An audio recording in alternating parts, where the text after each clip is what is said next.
2, 1. Welcome, Rejects, to episode 20 of the Full Send Rejects. We got another great episode today for you.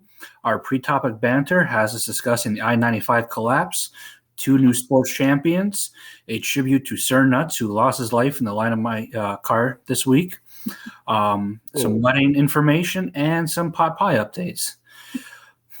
After that, we will go to today's main topics, involving some prehistoric swines, a pig farmer with a taste for humans, and another asylum that mines for insanity. It's not an asylum. It's a prison. Fine, a prison that mines for insanity. They're all asylums to me. We hope you enjoyed today's episode, and if you do, don't be afraid to share with a friend. Now, let's get into it with our pre-topic banter, starting with that I-95 collapse. That shit was crazy. Did you actually look into it? Because I didn't see exactly what happened, just it collapsed. All right, so basically a fuel truck, right? Fuel truck? I believe so. Yeah, it was coming off the ramp, I think, underneath the bridge, and it lost control, tipped over, caught on fire, and something between the heat of the flames or the smoke just caused the whole section of the to give out. That is amazing. Unique. Yeah. Yeah, I mean, they said there was like 140 or 160,000 people who travel that every day. And they Well, I mean, 95 runs up and down. Yeah. And they pulled a body out, I believe it was yesterday. Or Was it yesterday? Or it was the day before. They pulled somebody out. Yeah, I saw they pulled someone out. Yeah, it didn't make it. Rip. I don't know if it was the truck driver or someone else, because there was a car that was stuck underneath the rubble. It was a car stuck. Which sucks. They should just shut down Philadelphia.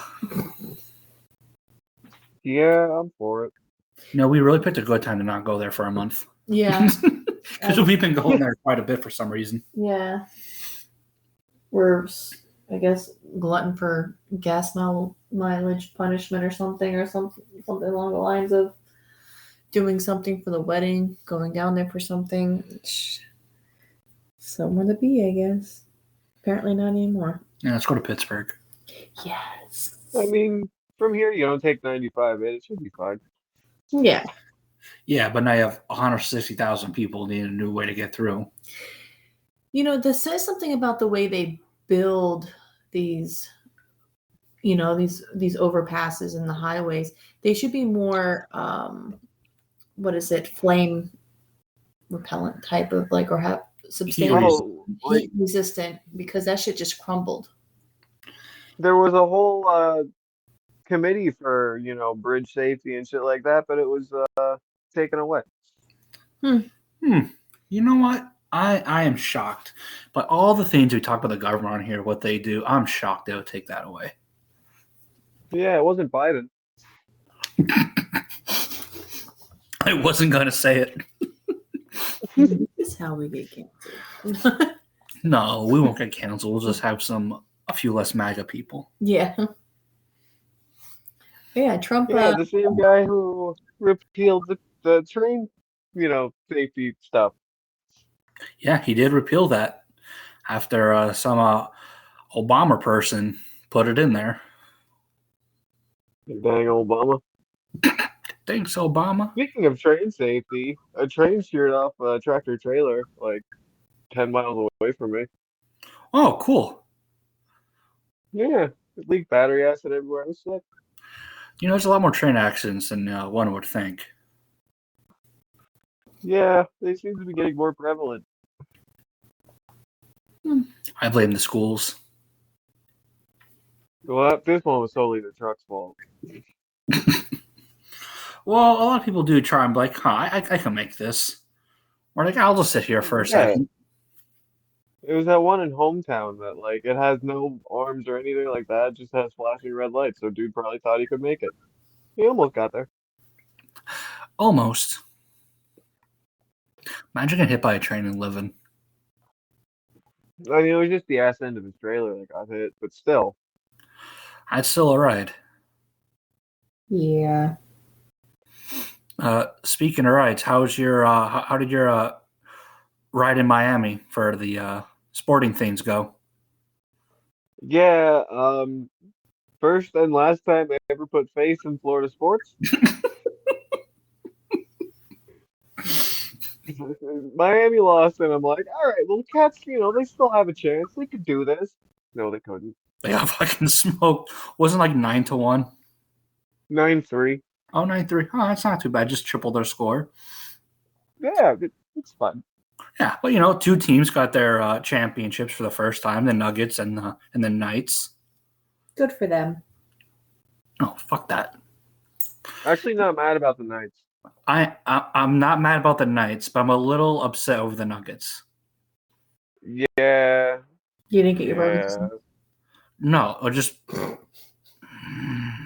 I lost a bet about the Nuggets game, the Nuggets series. well, no, I'm just dealing with listening to, is Embiid really the best because he didn't win a championship? Oh yeah, I've been getting that too. Yeah, so that's my life right now. Whenever I turn on TV and look at sports. Yeah, this Can't be a one-man team. Can't be a one-man team. Nope. Cannot. Why do I watch sports? Because sometimes That was a perfect setup, my guy. Well, see, I might not be able to enjoy watching sports all the time, but I enjoy playing virtual sports a lot. What about you, Billy? I just had a perfect game against the Mariners. But when we played, how perfect was your game? Not great. I made one mistake and it went to hell. Oh, you're never gonna live that down. He talked so much shit. He even said after the game, "Oh, well, this is just a fluke. Something. Let's try it again." Smoked his ass. Yeah, once I make the first mistake, it's all downhill. Yeah, that was pretty bad. Well, at least you did really well in Mortal Kombat, right? Nope. Didn't your wife beat you? Nope. No, I think he beat her. Oh, that's right. Yeah, I did. Yeah, you beat him. Oh. And I suck. All that shit talking. I have on Facebook proof of you shit talking. Oh, there's so many memes. No, I mean when he commented on something about 3 weeks ago on one of my things, talking about Mortal Kombat. I played it since forever. I played the beta version, the very first one. Okay, I didn't go that far. I know. I'm just being a little eccentric. I'm pretty sure you talk shit on one of the podcasts. That's how good you are. Probably. Yeah, there's yeah. That Mortal Kombat was your jam. Too bad I sliced through him like butter. Oh yeah, we did because we're talking about Mortal Kombat characters who we like to play with. I was trying to think of Baraka's name. Mm-hmm. Yeah. It's okay, Billy. You tried. Failed. If you practice really, really, really hard next time and you come back, you'll be ready for the big bad Kodak. I doubt it. Last night's the first time I played the show since. I was supposed to play Start It before, and you're like, yeah, I'm ready. I'm like, oh, well, I guess I can wait. Now that you're done making fun of Billy. Yeah, we get on to better and brighter things here, like our wedding progress. Yay! I'm so happy. Wedding invites are out and RSVPs are now finally coming in. Oh, it's relieving. Shit, that's what you're supposed to do today. I know you're going to be there. You're supposed to mail out the RSVPs. Yeah, I really want the RSVPs. Well, no, that's why we're making an effort. But we should at 7:00 in the morning. It's not easy to remember things. Just put it up the night before. Yeah. For once I'm excited. Well, it's not the fill out part. It's the take it and put it in a mailbox part. We're gonna get like the week before the wedding. The next time we come over, just hand it to us. Yeah, at least almost everyone but one person has their tux fitted now. Brett and Oh yeah, Brett too. who else? Brett, Cole, and Nikki. She needs to go. Yeah, she's going to the next week. Okay. I sent a reminder to Brett today, and Cole obviously can't go until. But a month before. Yeah, towards the middle of August. I got to take him down there. Did I tell you that Billy was a little bit too small for their smallest one? Yeah, he sent me a message personally saying that how do you feel that you have a child in your wedding party? No, I apologize for it. Yeah, he apologized for it. But they're really just. I'm sorry you have a child. They should have just copied and pasted and like took his measurements twice because Nikki's probably the same build. Yeah, we did that math one time. Yeah. We got the respective BMIs. Yeah. Except she really doesn't. She has chesticles. That's true. She just has chesticles. Yes, she has chesticles. They may not be the biggest, but they're there. Still counts. And I'm flat-chested. Billy's like, and I have nipples. I'm in a training bra. I'm excited because okay, Kodak. One day. Everybody said they liked it, so I'm excited. My training bra? No, the suits. I'm just happy that everybody liked it. First of all, they're tuxedos. Whatever the hell they are, I'm just happy that it was done. We're running out of days.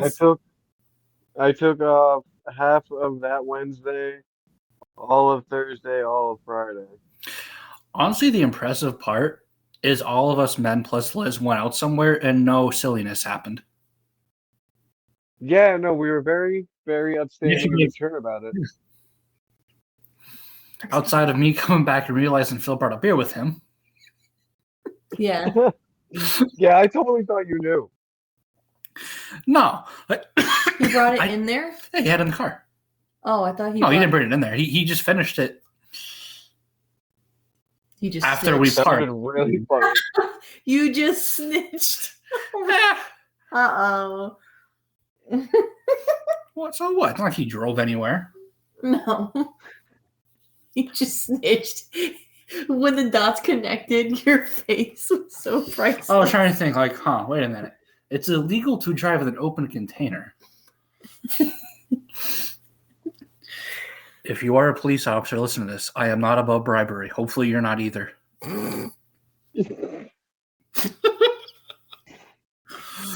Unless you are Doug. These are all just allegations, by the way. Nothing's here proven. Moving on. Speaking of snitching, we still haven't got our pot pie. Yeah. Yeah, and so if Phil has to be so does Mommy Dearest. Where's our pot pie? Episode 20. It's worth celebrating. Yes. We are 20 deep.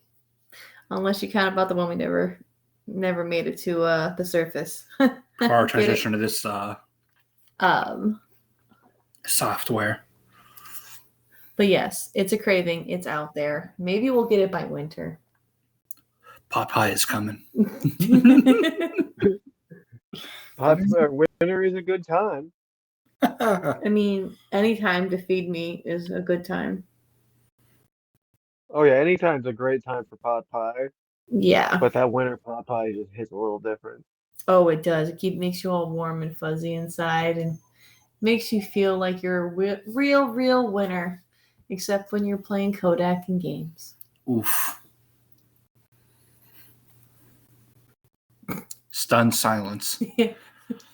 Insert cricket noises. It's okay. It's her life too, Billy. Don't be worried. Yeah. I hear bullshit all the time. Oh, I'm sure. I wake up with bullshit. Have you ever woke up, like, just randomly just woke up to somebody just in your face just talking shit first thing in the morning, or just randomly hitting you with a fact that you had no idea existed? What'd you tell me? You rolled Yeah, over. Edwards with Coda. Yeah. But I rolled over one morning, woke up, and fun fact, did you know something about penguins or what was? Penguins made for life. Yeah. Penguins also prostitute themselves for beads to build nests. That's what I woke up to. I literally just opened my eyes. Hey, just open one. Oh, there you go. Remember last week was like, I've been doing this, but no one hears it. Just heard it. There it is.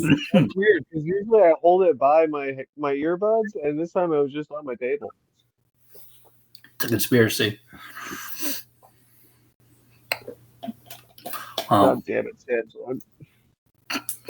Well, you got a new beer. I think we're about to hear about a story about a certain kind of pig. Ha! Hell pig.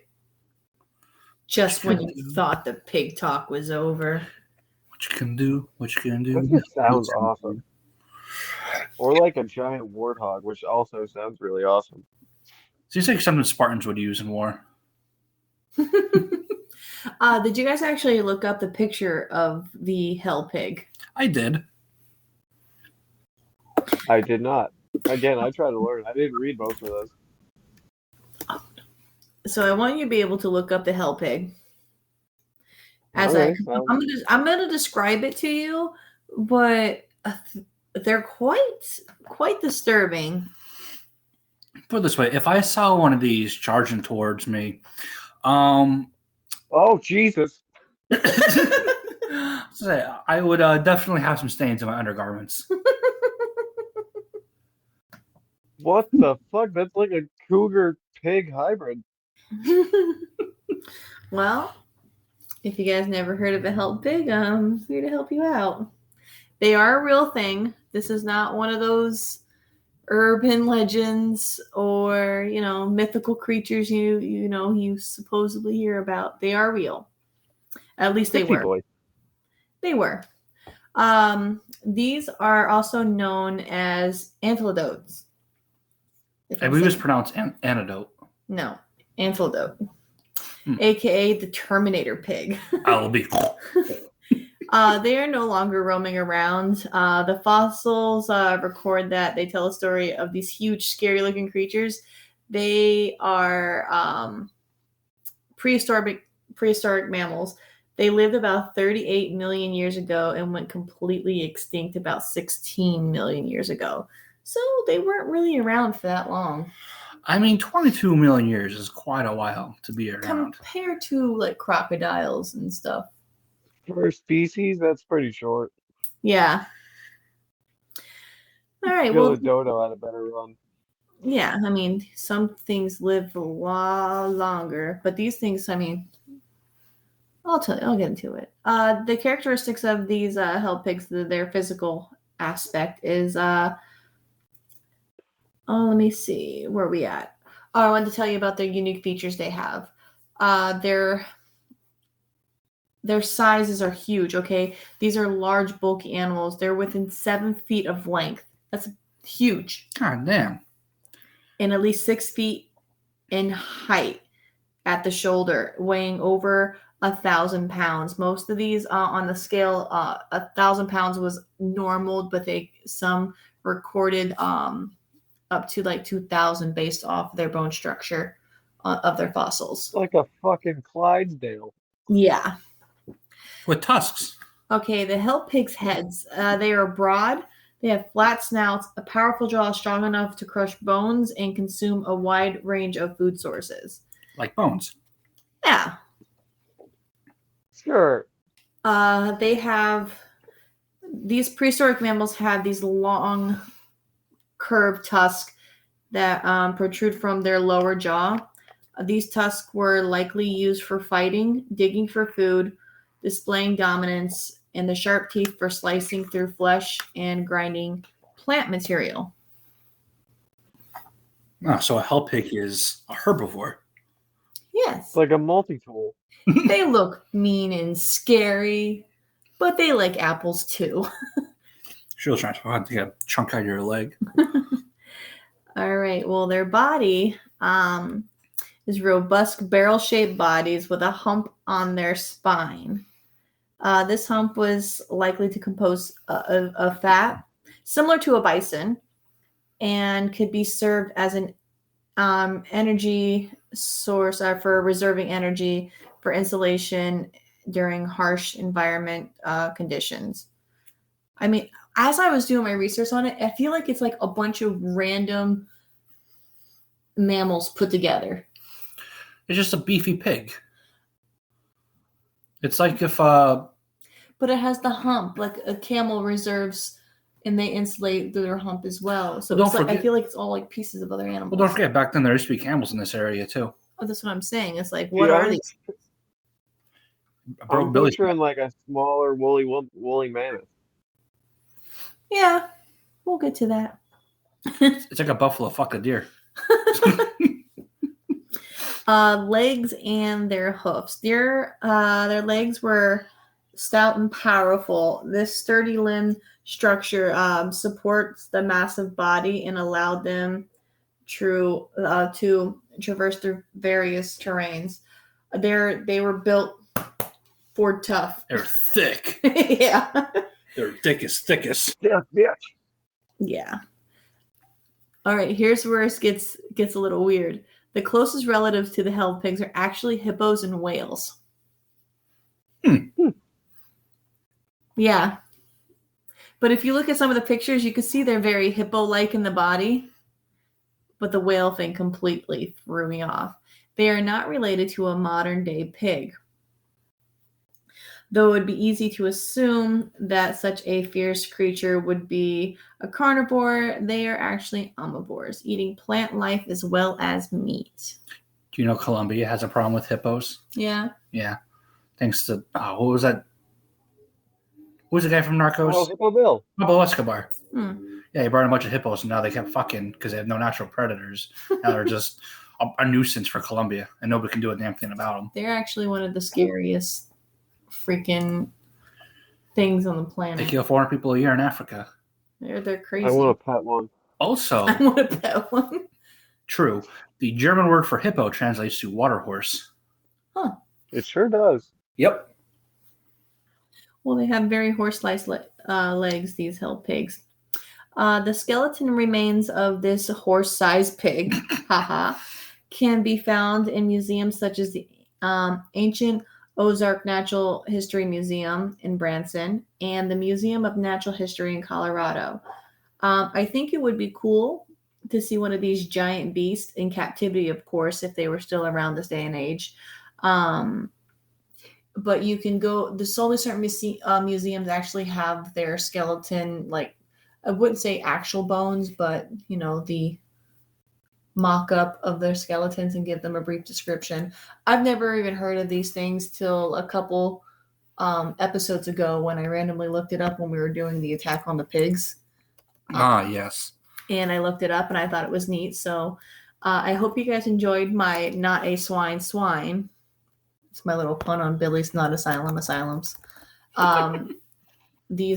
There's so many things about this that I could have gone into more, but it was more just research on where they were found and what paleontologists thought about them. But they were obviously very real, very at the huge. Skeletal structure compared to a human. Yeah, they're huge. Well, you gotta think they're 7 feet in just like stretch. Thickest. Yeah.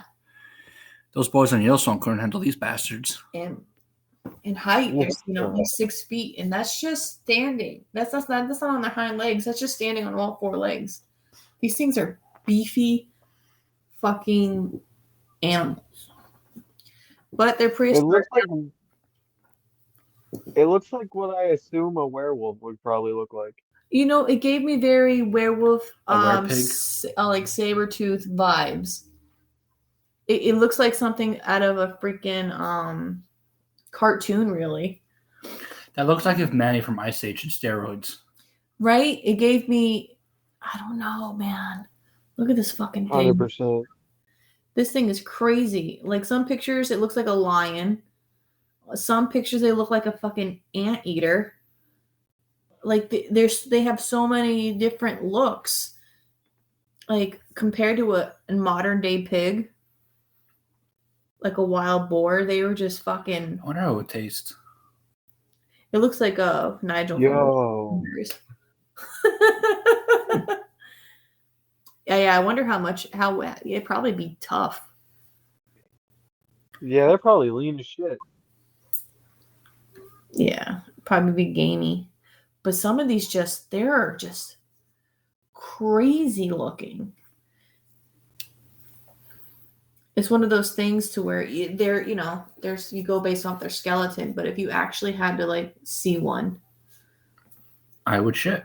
I would shit. Like the size of this thing is just outrageous. Some pictures it actually does look like a hippo. Those are all mock-ups. I'm a pet it. Yeah, they're all. Unfortunately, we didn't invent cameras 18 million years ago. Yeah, unfortunately, but I feel like it's a Thanks, mix. science. But yeah, it was what is it compared to? Oh, it's actually compared to a giant sloth in size. Yeah. Now there's an animal. No, we stand next to one of those. Yeah. So. In DC. Yeah, so it's standing on its hind legs would be about as big as a giant sloth, which are completely. I've never seen a giant sloth. Oh my god, the prehistoric ones are they're fucking huge. Holy crap, they're I have Google up. Yeah, look up giants, the giant ground sloth.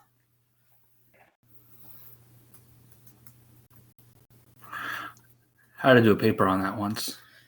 I think I should. I want to do an episode. Yo. Yeah. Yo, they didn't fuck around in prehistoric ages, bro. Us little people would not survive. I mean, we did beat them out. We could probably outrun them. The sloths. I don't know about the pigs. Yeah, the pig. I feel like the pig can go at least 45, 50 mile an hour of pure hell. I don't know. I mean, you see hogs today are down like Arkansas. They're 500 pounders and they go pretty quick. Yeah, wildebeests are fucking insane. True. Yeah, they're pretty slow. You can definitely outrun those motherfuckers, but their claws are.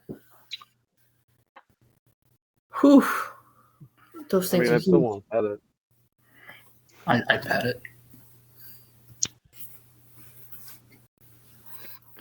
Yeah, I think I want to do an episode on one of these. Their claws were at least 17 inches long. Fucking cut through. Queen. Yeah, fuck that. But yeah, that's my story on a hell pig. You're welcome. Not a pig. Then we will go from the hell pigs to a pig farmer who raised hell. Listen, this is a wild story.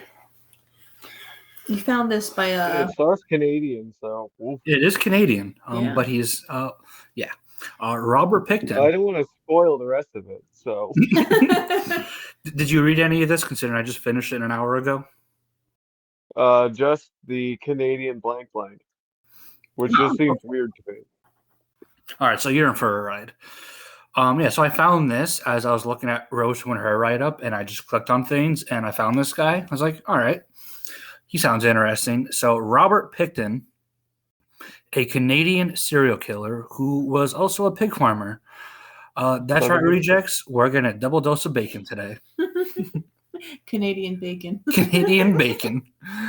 Pickton is one of the most prolific Canadian serial killers in history, which really goes against the whole polite Canadian trope.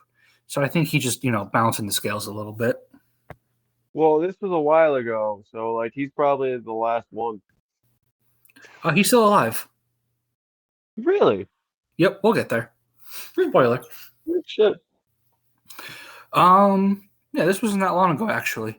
Robert was born October 24th, 1949, to two pig farmers about 17 miles east of Vancouver.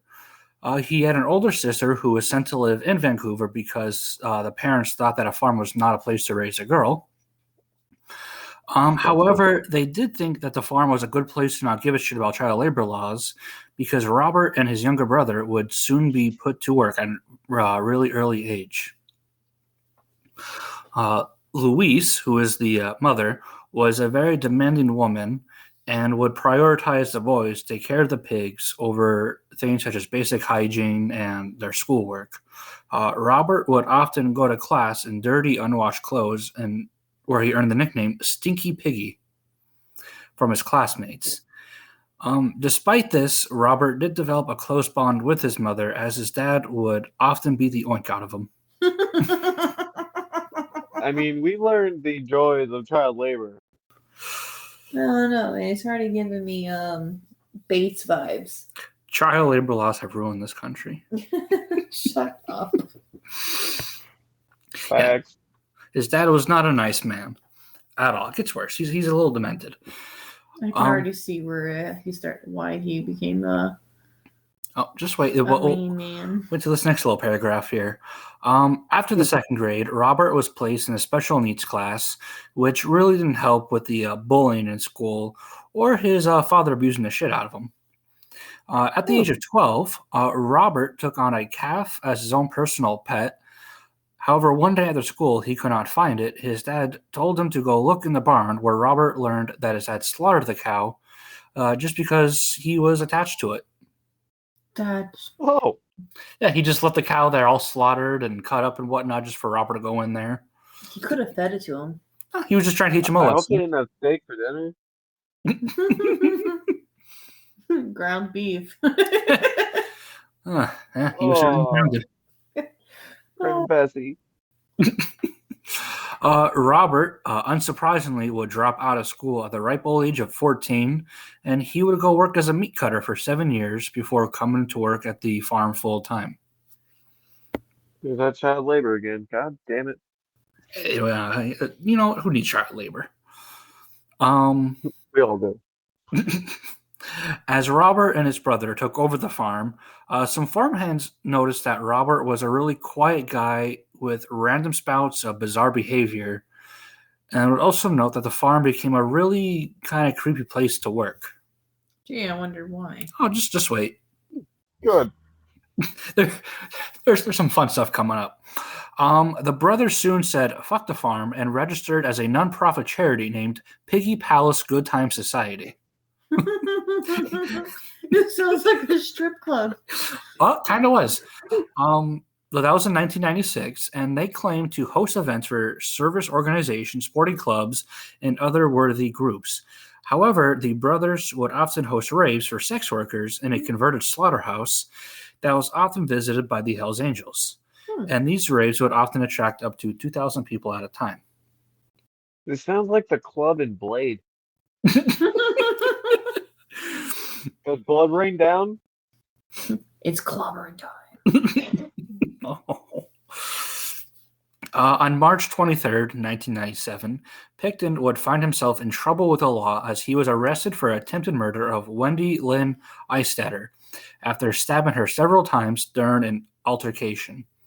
Wendy claimed that Robert handcuffed her, but she escaped with several lacerations and would disarm Robert and stab him with his own weapon. Robert was noted as visiting a hospital for treatment as Wendy was being treated in the same ER in the same hospital. Robert was released on a 2,000 Canadian money bail. I think they use Canadian dollars, but they might use maple syrup or Canadian bacon as currency. I don't know. Not Canadian commerce expert. Maple leaves. What do they use? Maple leaves. Maple leaves? Okay. Well, yeah, the leaves are their money. Fair enough. The charges would eventually be dropped. However, the brothers were facing a lawsuit from local government over zoning issues as they use agricultural land as a party spot instead of, actual farming. They reacted to this by hosting a giant 1998 New Year's Eve party, which was followed by an injunction banning parties at the farm, which authorized police to come arrest anyone who partied at the location. The no-profit status was soon stripped as Robert could not produce financial statements. They were bad.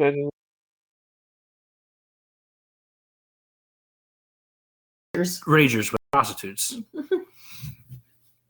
However, over the next 30 years, a farmhand by the name of Bill Hiscox. I knew you were going to laugh, you immature woman. How did you not expect both of us to not laugh?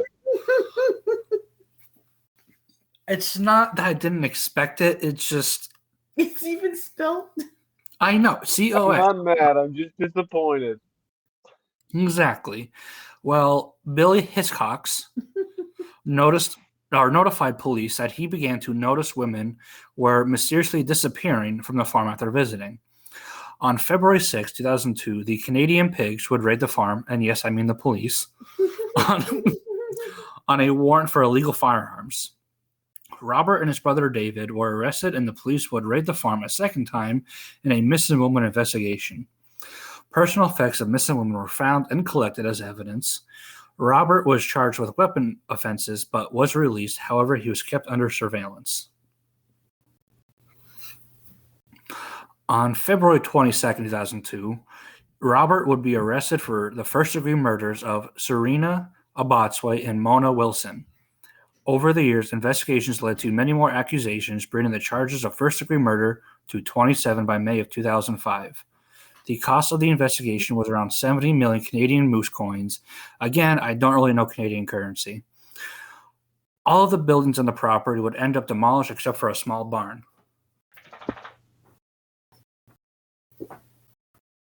27, huh? Yeah, 27. 1 second. Cole, we're recording. We're recording. Didn't have to. At least you know you have to edit after that. What's the matter? I'm bored. You're bored?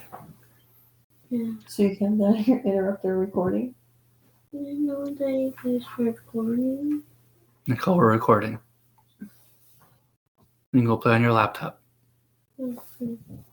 Or lay down and go to bed and do something. Play on your phone, play on your laptop.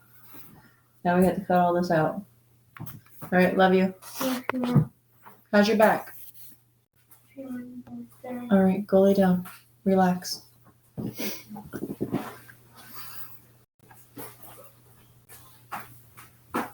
Oh, that's why he's bored, because all this shit was down here. Do you know where he left off? The small barn. Billy said 27 first-degree murders. He could get off that. Well, just wait and see. All right. Oh, good, he does. I'm assuming. Just wait. Forensic scientists had a difficult time identifying bodies due to decomposition, including bodies that were being eaten by insects and pigs. We'll do that. Yeah, they do that. They brought in some giant-ass excavators, actually, to really dig up this land, searching everywhere they could. On March 10th, 2004, government officials announced that they believed that Robert ground up human flesh, mixed it with pork, and sold it to the public, as well as their belief that he fed bodies directly to his pigs. He actually didn't. Well, I had bacon for dinner. Well, there might be a person in there. There might be a Canuck. I mean, that was from 2004, but There could be another one. There could be a copycat or a copy pig. During the preliminary inquiries, Wendy, the survivor from before, testified that she had sex with Robert, who then handcuffed her and stabbed her. She broke free, stabbed him back, and fled. Now, you remember when I said they went... assume her gender? Huh? Do you just assume her gender? Their gender? I may have. This is during her testifying, so it was a she. She was a she. So, can't trap me like that. Listen, back then they only had two. That's true. Now, if you remember how I said they're both treated in the same hospital? Mm-hmm. Well, when they were there, the doctors found a key in his pocket that unlocked her handcuffs. So that was some pretty damning evidence. Damn. It was revealed, though, that during this time, the charges were dropped because police did not think Wendy was stable due to her drug abuse problems. So it was like, she's a drug addict. We don't have to care. It was also revealed that Robert's boots from that night was left in evidence for 7 years. nobody, really cared to look.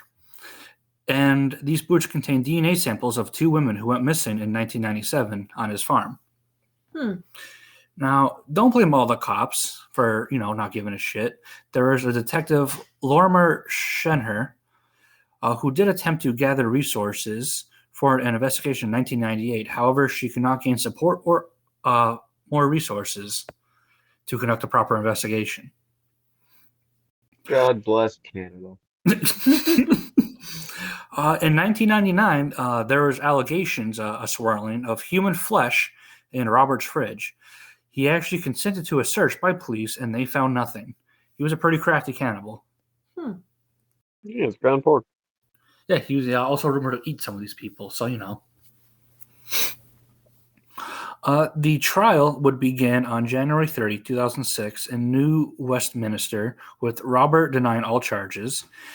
Justice James Williams would dismiss 2 charges due to lack of evidence, bringing them down to, 25? Or no, 26, I think. Justice Williams decided to split the charges into 2 separate trials.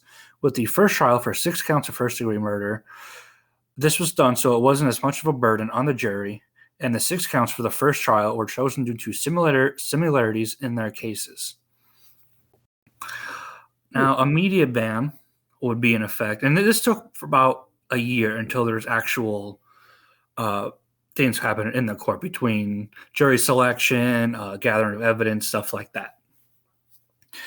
And most of this time, there was a media ban, but after a year, it would be lifted, and the public were now able to learn details of the murders.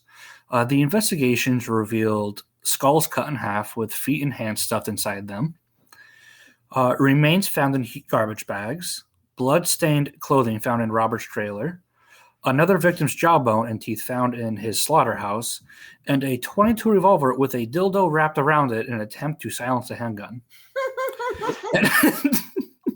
That was him admitting that too, that he wrapped a dildo around it to try and have it be a silencer. And the dildo... Why not? A dildo also contained the victim's DNA as well as Robert's, so they were probably porking around a little before he did that. He said, pew, pew, pew, get fucked. Headstrong. Oh. Anyway. Like I said, it was about a year until they actually went to court over everything. On February of 2007, the following information was presented to the court by the prosecutors. There was 80 unidentified DNA profiles, half male and half female. That's a lot. Oh, yeah. There's a lot there. Equality. Yeah, half male, half female. 100% pig.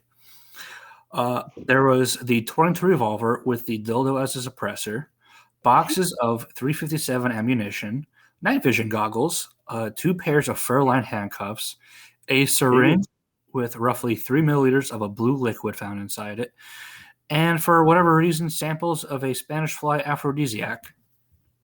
What was in the blue liquid? Blue liquid, that could have been, what's that narcotic? Not meth. I forget. You keep reading. Yeah, just look it up real quick. Do the research. I think this dude was just a kink freak. No, there's like a blue liquid. Because I remember when I worked at the hospital and we had crack babies that are born.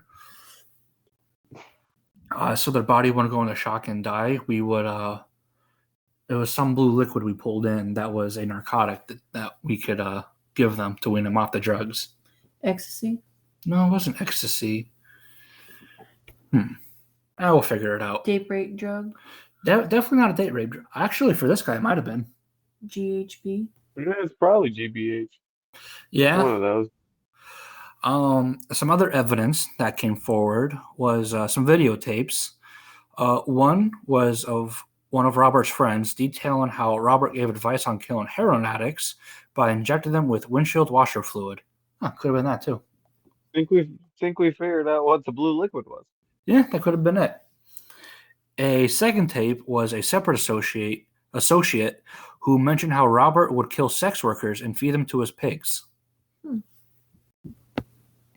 There's also contents of Robert's garbage, which contained human remains. Now, despite all this stuff here, allegedly, a juror was overheard saying how she already made up her mind that Robert was innocent. The judge would question her, and she denied it, and he allowed her to stay because there really wasn't any evidence that she said this, just rumors. But Robert was found not guilty of all 6 counts of first-degree murder. Wow. This fucking guy told you he'd get off. But he was found guilty on 6 counts of second-degree murder. You guys assumed. Fuck, I should have read further. That's why I left the space, purposely hoping I'd catch one of you guys. And you did. Yep. He was sentenced to life in prison with no chance for parole for 25 years, which was the max duration for second-degree murder. Now, on January 7, 2008, the Attorney General filed an appeal on the not guilty counts for first-degree murder. Now, this concerned the families of the victims because, Robert was likely to die in prison, but if the prosecution argued that the judge made errors, it could lead to our earlier release for Robert. The Attorney General was also criticized for not talking to the families before making this choice. Now, the appeal was shot down, and also Robert had an appeal with the local courts, which was also shot down, but now he filed an appeal with the Supreme Court. During this time, his other 20 first-degree murder cases were kind of just put on stay. He was never put on trial for them. And during all this time, there was a lot of legal stuff that was going on. I don't know what it means. It was very confusing to me. But long story short, his appeals were denied, and he would find himself incarcerated at a penitentiary in Port Cartier, Quebec. Quebec's nice. Not for his victims. Oh, Now, yeah, probably not. I have his victims listed here. It's quite a bit. Of the 6 women he was found guilty of killing, there was Serena Abotsway, who was 29 when she disappeared. Her foster mother was actually reported her missing about 2.5 weeks after she went missing, or last seen. And now Mona Lee Wilson, who went missing after seeing her doctor on November 3rd, 2001. Andrea Josbury, who was 22 when she was last seen in June 2001, reported missing June 8th. There's Brenda Ann Wolfe, who was 32, was last seen February 1999, reported missing April 25th, 2000. There's Why the fuck did that one take so long? Well, keep in mind, sex workers. Right. Some people are looking for I them. rescind my what the fuck. There's a resend. There was Marnie Lee Frey, last seen August 97 and reported missing on December 29th, 97. Finally, there's Georgina Faith Papin, last seen January 1999 and reported missing in March 2001. So that was even further. Jesus.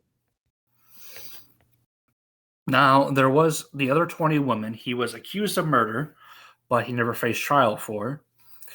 There's Jacqueline Michelle McDonald, who was 22 when she was last seen January 1999. Diane Rosemary Rock, 34, last seen October 19, 2001, reported missing December 13th. Heather Kathleen Batomley, who was 27, last seen and reported missing on the same day, April 17, 2001. There it is. Jennifer Lynn Firminger, last seen in 1999, and you were happy the last person was reported the same day. This one was never reported missing. Yeah, I was gonna ask why there was never a report missing. These last few here, they weren't really reported. Yeah, maybe a little later down the road here, some of them were.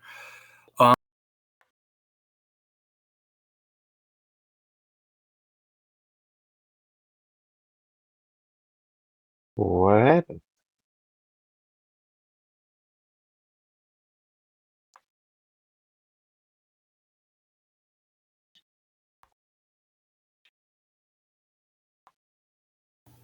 So we just had a bit of audio trouble here and our connection shut off. So We apologize for any inconvenience.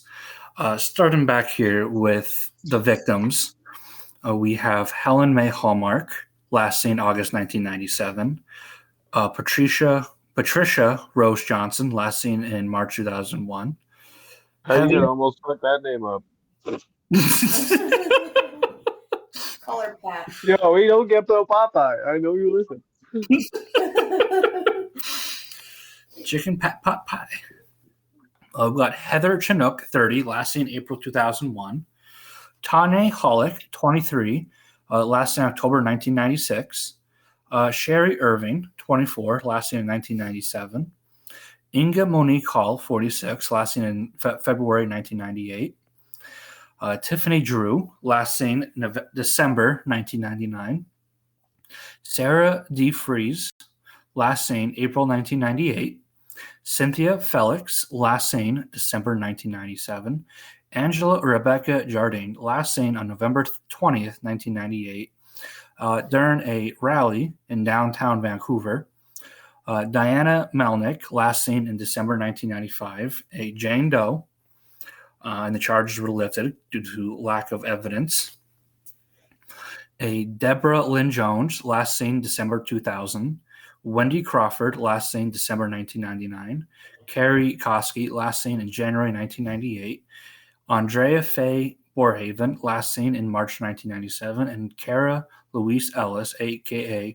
Nikki Trimble, who was 25 and last seen in 1996 and was reported missing in October 2002. Fuck. A lot of names. I know there's a lot of names, but I feel like the proper thing to do is, pay some respect to their names and their memory. And on top of that, he admitted to 40 plus more murders. That they just have no trace of? Yeah, they couldn't really find their bodies or, decomposition and all that other stuff. Because he ate them. The pigs. Yeah, he was eating them and selling them to people. Cannibalism. It's a great time. Now, after his arrest, a farmhand named Lynn Ellenson came forward to investigators and told them that she witnessed Robert skinning a woman alive while on a meat hook. She admitted that she uses information for blackmail instead of coming to the police when it originally happened. Yo, was this guy the base of Terrifier? Because that sounds very Terrifier. There was a movie based off him, actually, yeah, but not that. Now, as you may have noticed here, there was some incompetence by the police, not really investigating when there's allegations. They could have done more. Always the case. Yeah, well, they were sued by the children of the victims for failing to protect them. And in the end, each child was compensated 50,000 beaver tails, or some form of legal Canadian tender. The police did not have to admit they're liable. So, That's awesome. yeah. I wanted to share it though. When you're done. Yeah, almost done. And you found a drink based off him. Yeah. In 2016, Robert would sneakily release an autobiography called Pickton in His Own Words by passing on his writings to a cellmate who released them to be published. The 144-page book was picked up by a lot of people, but mounting pressure would cause its sales to end. Even Amazon pulled it from their website. So if you have a copy of that, It's probably worth some money. yeah. There has also been a movie made based on Robert, 2005's Killer Pickton. To this day, Robert Pickton is still alive at the ripe age of 73, rotting away in a prison cell. And you have a drink that you found based off him. Yeah, well, during my my little inquiry of trying to figure out what the blue liquid is, I stumbled across a restaurant owner. Actually, it's a wing restaurant in Surrey. This restaurant was actually sued because they had a drink called the Willie Pickton, or AKA the Willie Blue. And they also had a name called the Blue Liquid, which is it's actually served in a syringe. The drink is made out of blue curacao, melon liqueur, orange juice, cranberry juice, and blackberry liqueur. That sounds delicious. It does, and it's and it turns out to be blue, like a weird teal blue. Like a liquid you'd find in a syringe. Yeah, Like windshield washer fluid. yeah, something like that. This guy's creepy looking. Yeah, he looks like someone who does some weird shit. Yeah, this restaurant had a bunch of weird name drinks. The Muff Dive, The Muff Dive. The Incredible Hulk, The Undertaker, and then right there, the little Willie Pickton. They had to remove her from their menu, and they had to rename it something else. But they also have the Rocky Mountain Bear Fucker, which is What? the Rocky Mountain Bear Fucker. It's 1 part Jack Daniels, 1 part 151, and 1 part tequila. That sounds like death. That sounds like I'm gonna make a bad decision. Like fucking a bear. Yeah, a freight train. They had a King Kong. Oh, They this have food is weird. They have a lot of weird name drinks, and that was one of the ones they had to remove off their menu.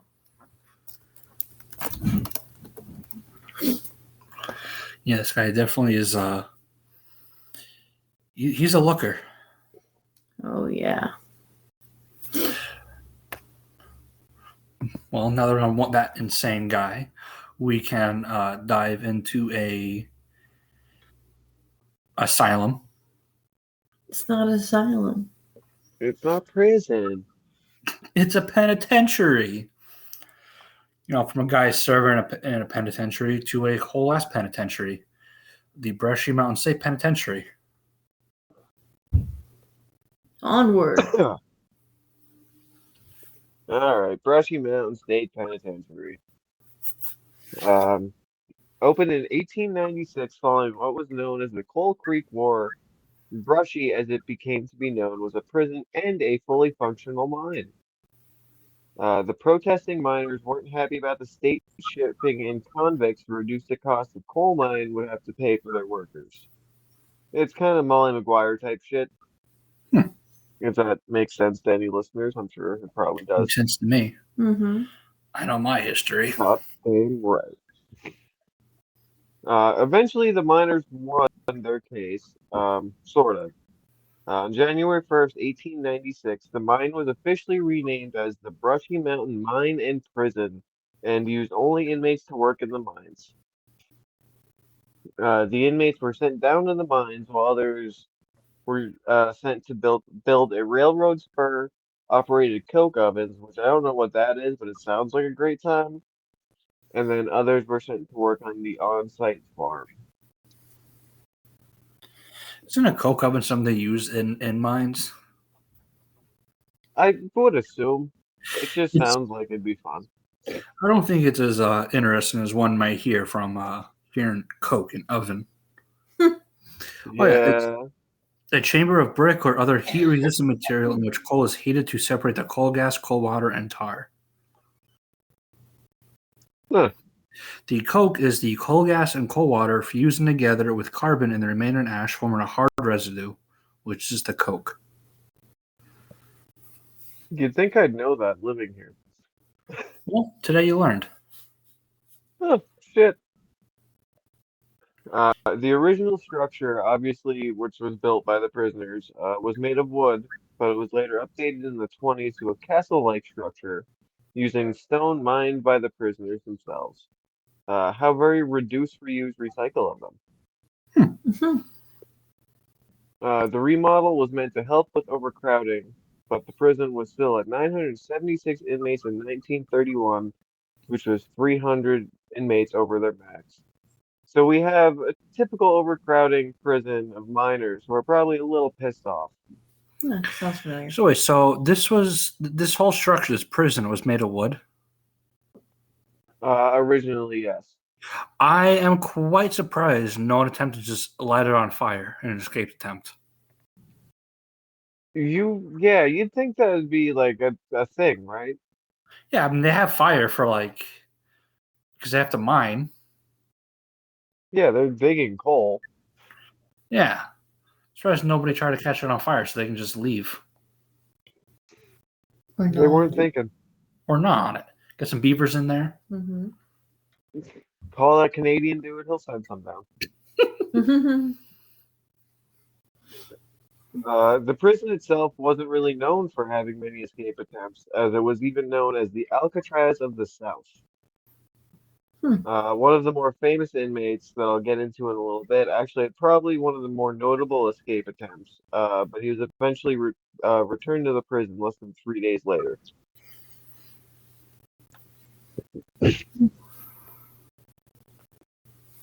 The penitentiary temporarily closed in 1972 following a strike by the prison guards, citing unsafe working conditions and demanding a union.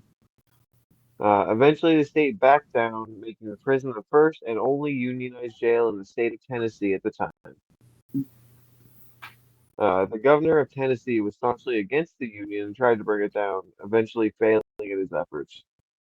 Several more efforts to take the union down were made through the years, none of which were actually successful. Damn, imagine being an inmate during the strike. Yeah, I don't know exactly what they did with the inmates. Probably just left them there and just brought people in just to give them food and whatnot. Yeah, probably. I mean, it was kind of like the replacement refs when the NFL refs went on strike. Let's just throw food at them instead of flags. It's fine. Yeah. They're down in the mine. Just fucking get a cannon or a catapult and just eat some food in there. Just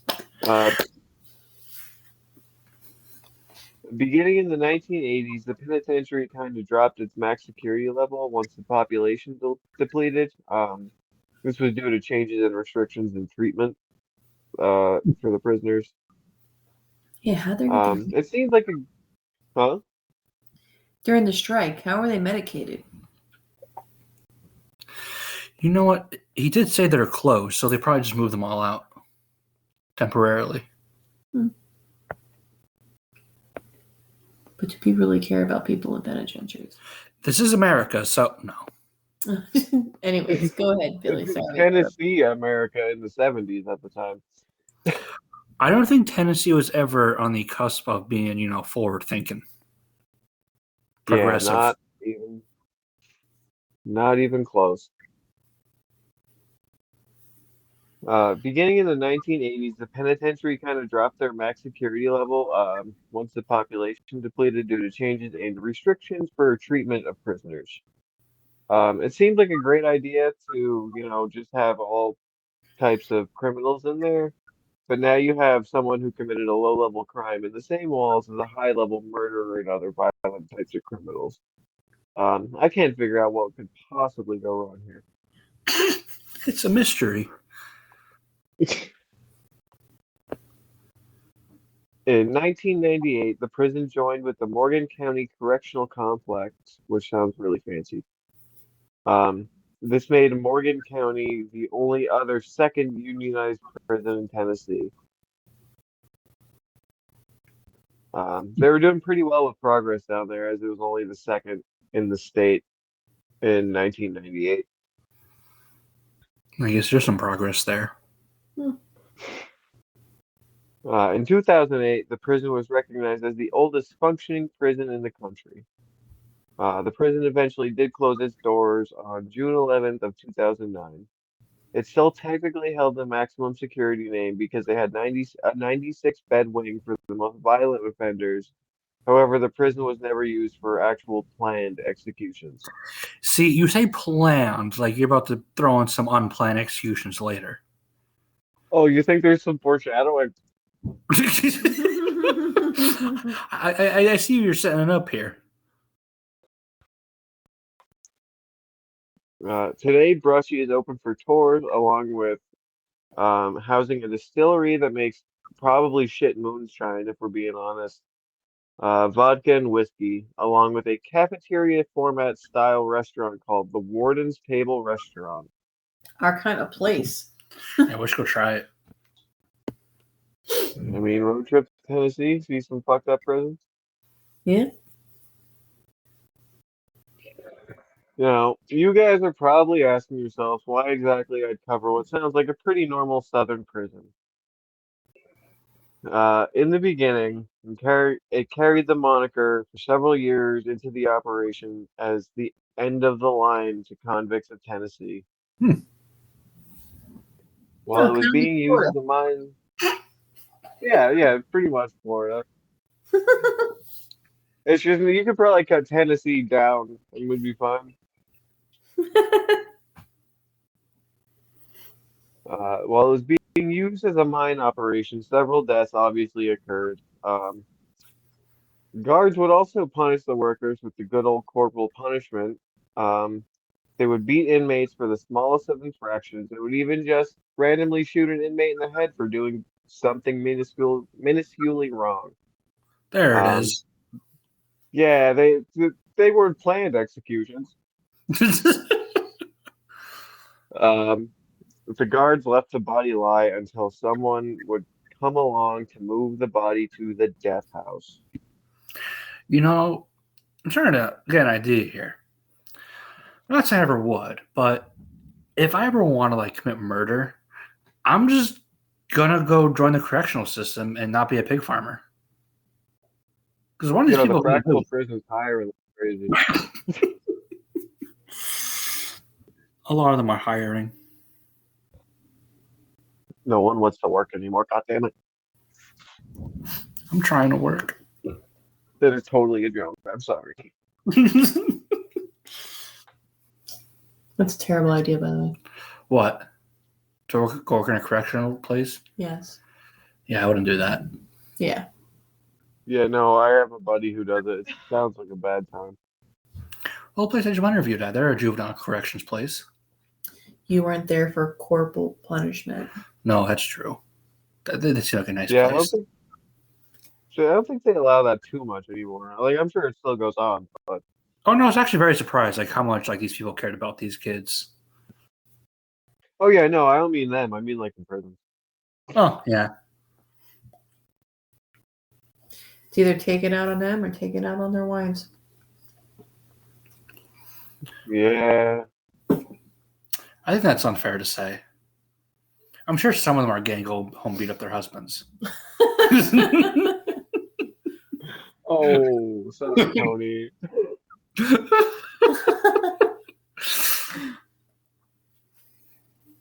You were ready for that. Mm-hmm. You had to. The death house, as it was known, was used to store bodies of the dead until they could be taken to the cemetery. Think kind of like a morgue, but just no freezers. Oh. Several of these deaths were mine workers, while others were murder victims from the guards or other inmates themselves. Later, the D block, which was used to house the max security inmates, was built in the location of the death house. Visitors, guides, and even ex-guards report scratches, voices, and footsteps in the D block. God damn. You can just go hear a murder. Oh, it gets better. Oh, I can't wait. Another hot spot in the prison that was obviously added later after restrictions and all that shit was the auditorium. So when you say The restrictions, auditorium, you mean they weren't allowed to shoot them in the head anymore? yeah, no, they weren't allowed to just randomly beat the shit out of them for dropping a tray or something. Or just blow their brains out in the middle of the yard, for fun. Fuck would play duck hunt in the middle of the fucking yard. Fuck that dog.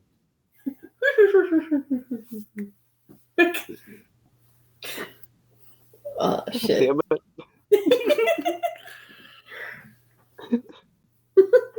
You're welcome. Another hot spot in the prison was obviously added later, was the auditorium. Trying to do this and still laughing is really hard.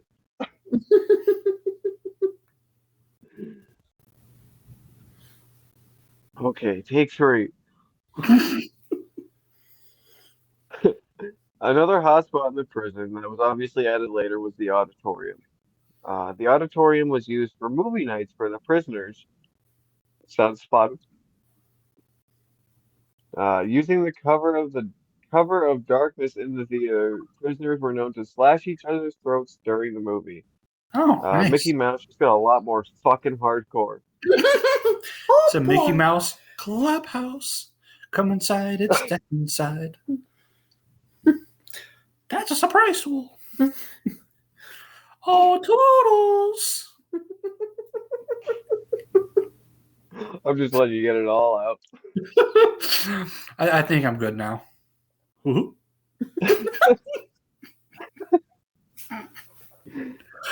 Okay, I'm good now. Please continue. Guards and guys alike share stories of being scratched in the auditorium, even stating that blood has been drawn on several occasions. I knew it was Um, coming. Others have stated a creeper in the auditorium. Now, this guy is my favorite entity that's supposed to be roaming Brushy. Accounts say that a black shadow-like creature slithers and crawls on the floor, climbs walls, and even the ceiling. Having violent criminals in a movie theater sounds about as stupid as having them work in a slaughterhouse from a couple episodes back. We're doing a callback. Call back. Hey, there's a slaughterhouse today, too. Yeah. Oh, well, fucking look at that. It worked, and we did not even plan it. It brought it all around.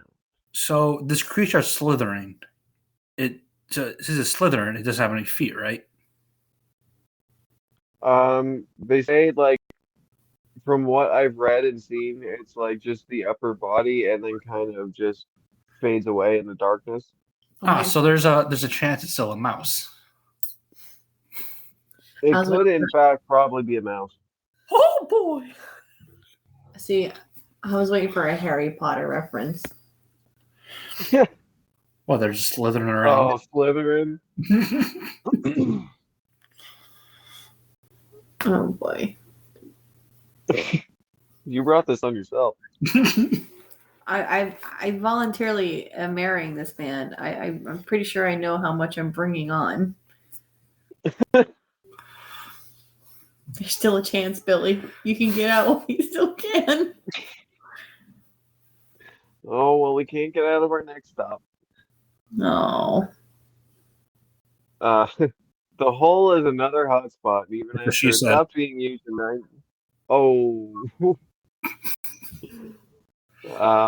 even after it stopped being used in 1957, it still stands. Inmates were hung up by their thumbs in complete darkness after they were given two buckets. One bucket was filled with water, and the other was used to release themselves. Oh, what the fuck? Yeah, I think after a while it was only one bucket given to them, and the other one just kind of stayed down there. They were also not given food for 3 days, which was pretty much the normal amount of time they spent down there. So at least you don't have anything to shit out, I guess. What the hell? Yeah, this wasn't a nice place. That sounds a little fucked. Yeah. By their thumbs. Yeah, when like I read that and then saw the buckets, I'm like, well, fucking how does that work? Painfully. They don't get 2 thumbs up. Huh. No good reviews there.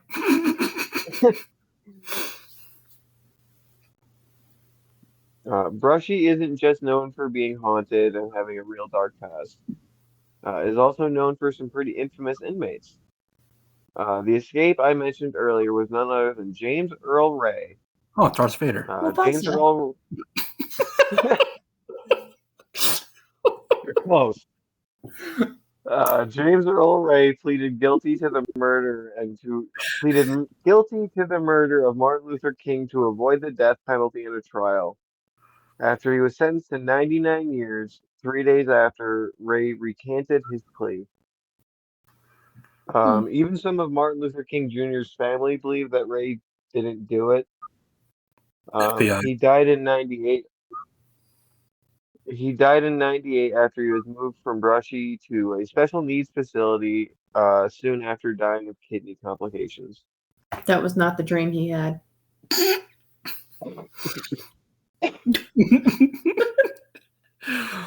He tried to escape like 6 or 7 times too. Damn. Even though he didn't officially die at the prison, ghost hunters and guides alike believe his spirit still lurks through the cell blocks, especially noting activity near his cell. Reports of EVPs, disembodied voices, and footsteps are just a few of the accounts. Well, he's definitely not a Hufflepuff. He's not Slytherin.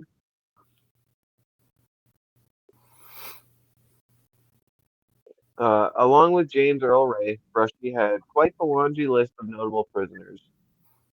Brian Looper was convicted and sent to Brushy after the slaying of Senator Tommy Burks. Paul Dennis Reed, who was known as the fast food killer, also served time at the prison. Paul was convicted of murdering 7 people during 3 different fast food chain robberies in the late 90s. I always thought McDonald's was the fast food killer. Do you want fries? He robbed them. Yeah, I want number 3 in a side of your wallet. I think the McDonald's, he like faked a job that he had a job interview, and then killed the 2 workers execution style in the freezer or some shit like that. I wonder. Well, at least they're ready for the morgue. Do you guys remember years ago where a finger showed up in the Wendy's chili? Yeah. Makes sense now. Finger looking God good. damn it, Pickton. The thumb that fell off. Yeah. Through the years, Brushy Mountain saw its fair share of murders, beatings, torture, and all-around death. Disease ran rampant through the penitentiary, too. At one point, 3/4 of the African-American inmates had contracted syphilis, along with the general infections of tuberculosis, typhoid, and pneumonia, it swept through the prison. Although the prison didn't hold executions, the death count is believed to be over 10,000 in its over 100-year history. God damn. Just want to say shout out to my girl Kesha for putting me onto this place because it was pretty fucking cool to delve into. I mean, the prison did have one wall that was just a fucking mountain. Shout out to Kesha. Yeah, I'm totally bringing Kesha up every case now, even if like she has nothing to do with it. Kesha's getting involved. Maybe one day she'll sponsor us. We're getting sponsored by Kesha. I'll make it happen. This place is about to blow. All right. We'll find I a love way your to... new album, Cash. I mean, who doesn't support Kesha? God damn right. Like I said, it's probably more fucked up penitentiaries that we've discussed. Yeah. Yeah, I was trying to swerve you with it. It sounds normal. Sounds normal. There wasn't a planned execution. It's like, I think there's some foreshadowing here, something that, indicate that there might be some not planned deaths. Movie Purge just in a penitentiary. Feeling cute, might go shoot some inmates later. What do you want for your birthday? To assassinate an inmate. Play rock, paper, scissors on who's picking off which one first. Rock, paper, Flip a scissors, coin. gun. Yeah, shoot. All right, who wants to play cops and robbers? Cure for the crazies. Should we give him medicine or a bullet? The miracle cure. Death. He's not screaming no more. Oh, that was a minor joke. Oh, wait, we're doing lobotomies? Unplanned lobotomies. Yeah. There was no plan. All lobotomies were unplanned. Plan B headshots. Plan B headshots. We're eliminating the problem.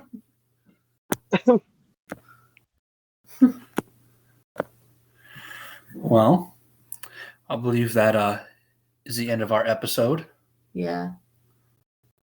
You guys have anything else to share?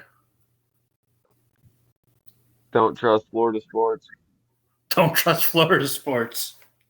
Don't trust the farm. Don't trust Canadian farms or Floridian sports or Tennessee prisons Or giant-ass pigs. or giant ass pigs. Non-pig. Non-pig pig. Well, then, we thank you all for listening. Hopefully, you learned something today and enjoy learning it as we full centered on these subjects that interest us. Next week, we have the Harrisburg State Hospital, an Indian. Asylum. Is it actual asylum? Yes. The Harrisburg State Hospital Asylum. Woohoo. An Indian unicorn, and 2 phobias, arachnophobia and you say it. It's your goddamn phobia. Colorophobia. Yeah, the fear of spiders and clowns. Until then, don't forget to full send it this week and enjoy. Full send it. Fucking send it.